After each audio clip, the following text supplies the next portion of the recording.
The integration of new technologies into courses challenges the community, but especially those interested in the universe of language and culture.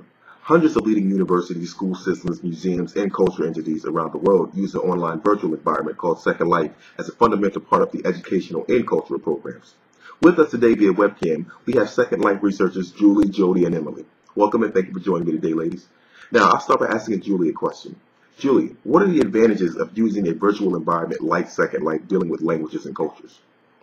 Thank you, Elijah. Remember when we were discussing the assignments, the first topic of our interest was centered on the real potential Second Life could represent for education and culture?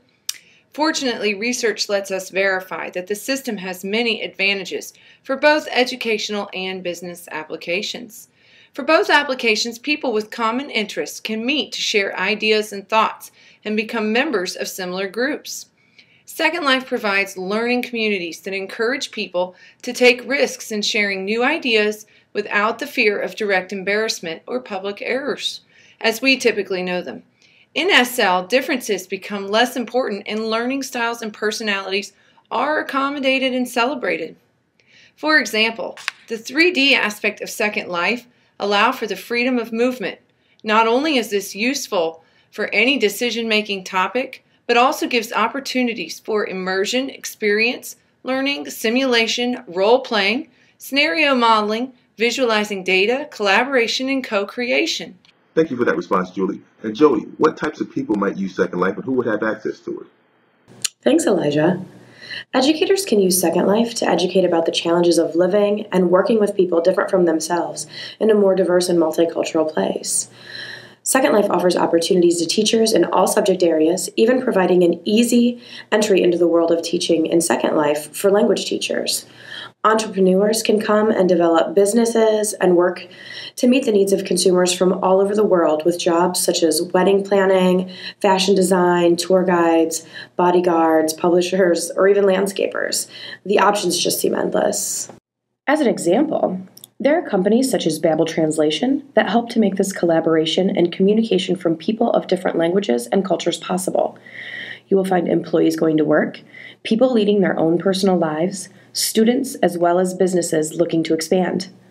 The U.S. Army is even working to launch a federal virtual challenge to create innovative and interactive training programs from language skills to combat training in virtual worlds. All right, thank you, Jody. Now, Emily, how are other people, businesses, and institutions using Second Life, and what problems might be solved by using Second Life? Thank you, Elijah. Due to the international accessibility, virtual worlds provide an opportunity to generate, foster, and sustain intercultural dialogue and have the ability to facilitate understanding between people of different nationalities.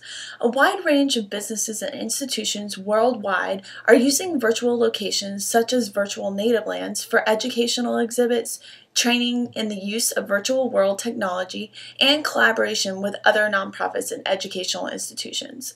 The University of Southern California's Network Culture Project is a prime example of an educational institution that works to discover innovative ways to explore cross-cultural communication and the ways knowledge is shared in these societies.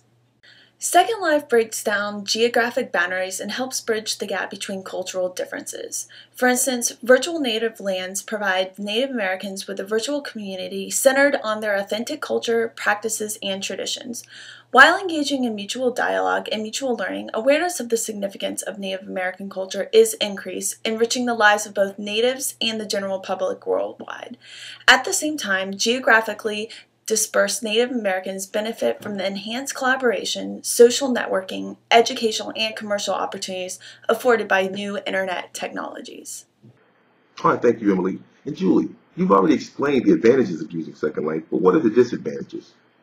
Of course, it's important to show the other side as well, the contrast. But there are some issues that honestly don't represent serious inconveniences, but in the end, they are disadvantages. As is usual in any system, the beginners may struggle with the sharp learning curve associated with navigation and the general way to move around and communicate. Content creation is also difficult and will require significant time investment to figure it out. Also, there are some technological limitations due to the computer requirements associated with bandwidths. Access may be limited due to accessibility. All right, and Jody, one last question. What types of concerns might people have with using a system like this? Although Second Life started in 2003, 7 years after, there are still some questions people are having. I consider the main concern being accessibility to the system and understanding the technological requirements to run the program.